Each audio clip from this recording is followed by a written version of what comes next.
Oke, kita sampai pada pembahasan yang terakhir, yaitu pasar efisiensi. Efisiensi pasar. Eh, eh, apakah ada pertanyaan-pertanyaan bahwa eh, apakah pasar yang efisiensi ini bahwa alokasi sumber daya barang-barang tersebut sudah seperti yang diinginkan? Nah, itu. Jadi kita akan menjawab bahwa apa yang coba dilakukan oleh apa yang coba dilakukan oleh para ekonom atau para pemerintahan di suatu negara adalah ini ada macam ini total surplus. Total surplus itu konsumen surplus ditambah produser surplusnya. Atau bisa juga nilai bayarnya, eh, nilai yang diterima oleh buyer dikurangi biayanya. Tapi lebih gampang kalau Anda membayangkan ini ya, karena sesuai dengan teori yang tadi. Lalu apa namanya, pemerintah ataupun ekonom yang akan merencanakan suatu perekonomian sehingga mendapatkan efisiensi ini akan mendapatkan suatu keadaan efisiensi ini yang artinya jadi efisiensi ini adalah pengalokasian sumber daya secara maksimum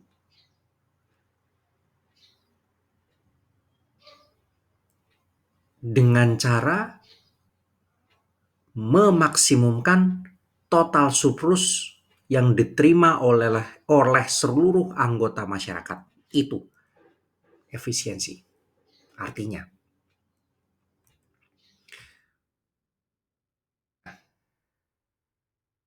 ada juga istilah equity. Ketika social planner ini adalah orang yang merencanakan atau pihak-pihak yang merencanakan kesejahteraan di dalam ekonomi. Contohnya misalnya sebuah negara gitu ya. Selain dari efisiensi pasar, biasanya social planner ini pemerintah juga akan menekankan pada equity atau keadilan, fairness, keadilan dari distribusi barang tersebut ke penjual atau pembeli. Kenapa kok keadilan? Kalau misalnya kita bicara kayak bensin kemarin, barang terserap, tapi semuanya ke penadah, penimbun. Nah, itu berarti kacau ya, berarti kacau ininya. Berarti ada ketidakadilan di situ. Ketidakadilan. Nah, untuk ini harus dipastikan sama social planner nih, bahwa harus ada keadilan. Bagaimana grafiknya? Kira-kira consumer surplus, producer surplus seperti ini ya. Seimbang harus mereka. Titik equilibrium ini adalah yang buat ini seimbang sama sini. Nah, gitu. Produsen seimbang sama konsumen surplusnya. Jadi yang ingin dicapai, makanya yang ingin dicapai adalah titik equilibrium, titik keseimbangan.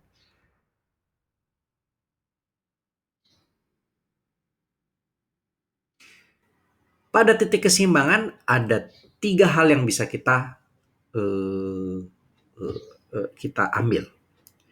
Titik keseimbangan secara pasar bebas ya. Yang pertama, titik keseimbangan pada pasar bebas mengalokasikan jumlah barang yang ditawarkan kepada pembeli yang menghargai barang tersebut secara tinggi,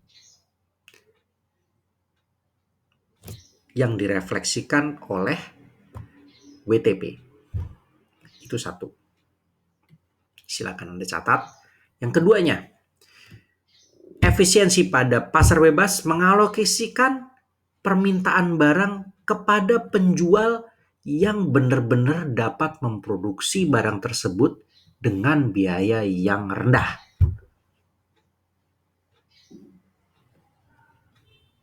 Yang ketiga,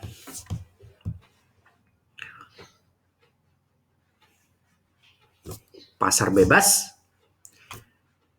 Efisiensi pasar memproduksi kuantitas barang yang memaksimumkan antara total surplus konsumen dan total surplus produsen. Itu tiga hal yang bisa gini ya.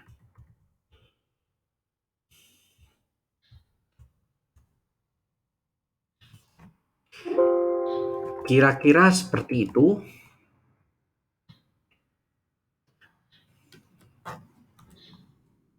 Oh, masih ada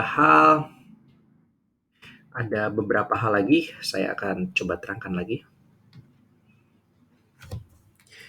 Pada pasar bebas, pada pasar keseimbangan,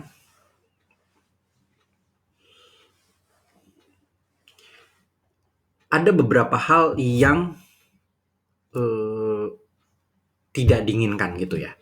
Tidak diinginkan. Satu, jika keadaan keseimbangan ini dapat terganggu, sehingga harusnya sempurna, keseimbangan yang sempurna, jadi tidak sempurna, not perfect. Pada pasar yang kompetisinya tidak sepenuhnya sempurna, akan adanya market power. Atau market power itu kekuatan pasar jadi tidak seimbang. Jadi kekuasaan yang bisa mengendalikan pasar, market power, kekuasaan yang bisa mengendalikan pasar. Jadi ketika ada market power, akan ada harga bisa dipengaruhi. Ini bahaya. Harga bisa dipengaruhi. Jadi seenak-enaknya orang yang menguasai market power mempengaruhi harga. Ya, market power ini membuat pasar tidak efisien. Selanjutnya ada yang namanya eksternalitas juga.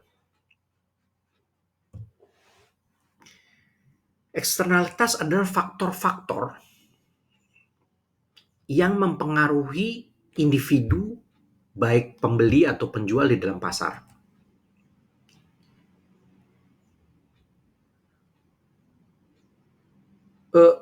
Hal ini akan berpengaruh terhadap kehidupan dari si buyer dan sellernya. Nah, kayak apa sih misalnya? Contohnya gini, eksternalitas ada eksternalitas positif negatif yang akan kita bahas di pertemuan-pertemuan selanjutnya. Tapi eksternalitas negatif nih yang paling gampang di ini. Ada pencemaran lingkungan.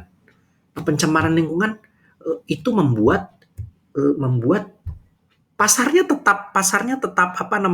tetap efisien, tetapi dampaknya, nah eksternalitas itu dampaknya mempengaruhi dari kehidupan buyer dan seller yang negatif ini. Kira-kira seperti itu dulu. Oke. Terima kasih.